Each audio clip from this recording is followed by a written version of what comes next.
Nous sommes dans une de ces stations-service visées par les Russes. Regardez les dégâts que peut occasionner un énorme drone Shahed, ces drones russes qui ressemblent à des petits avions. Là, c'est le cratère qu'il a laissé. Et tout autour, eh bien, vous avez des débris de ce drone Shahed, comme ici, où il y a encore une inscription. Pendant que les médias occidentaux pleurent encore sur les chiffres bidons, regardez ce qui s'est passé cette nuit du 26 au 27 juillet 2026. La Russie a encore frappé, et pas avec les petits joueurs, mesdames et messieurs. 147 drones, 147 charrettes, mesdames et messieurs. Eh bien, euh, et devinez quoi?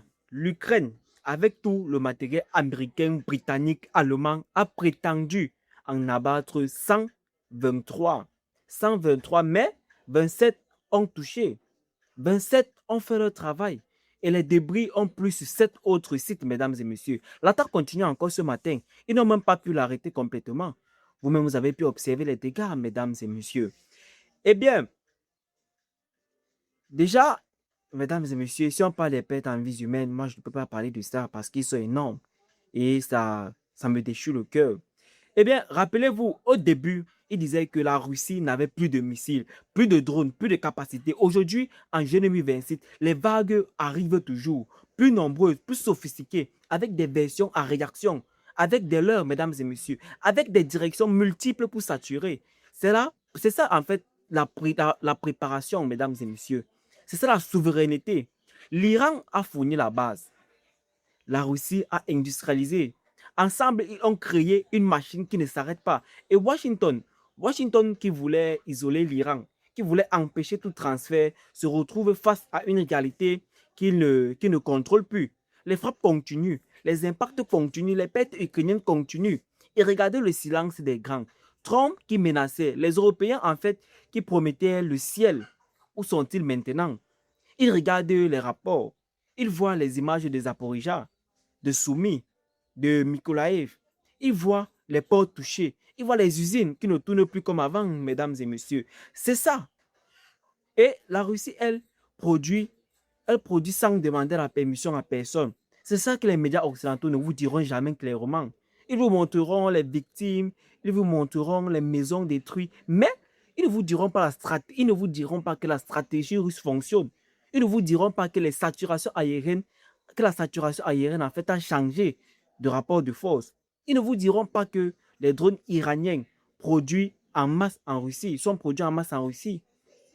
Oui, ils ne vous diront pas que ces drones iraniens qui sont produits en masse en Russie ont rendu la défense ukrainienne poreuse. 123 abattus, mesdames et messieurs. 21 ont fait leur travail. Demain, ce sera peut-être combien? 150 drones, mesdames et messieurs. Après-demain, 200. Et les stocks occidentaux, eux, ne sont pas infinis. Alors oui, la peur a changé de camp. Ce n'est plus Moscou qui tremble. Ce n'est plus Téhéran qui se cache. C'est Washington qui se demande jusqu'où ça ira, mesdames et messieurs. C'est Kiev qui compte ses morts chaque matin. C'est l'Europe qui regarde ses stocks fondre. La Russie et l'Iran n'ont pas besoin de déclarations grandioses, mesdames et messieurs. Ils agissent, ils frappent, ils avancent. Et pendant que Trump téléphone, et pendant que Trump téléphone et que les Occidentaux font des conférences de presse, les drones volent encore et encore. Oui, mesdames et messieurs, voilà la réalité de cette nuit, la réalité d'une guerre d'usure que la Russie mène avec méthode, avec patience, avec des moyens qui ne s'épuisent pas. L'Iran a donné les outils, la Russie les utilise. Et les résultats là sont sous nos yeux.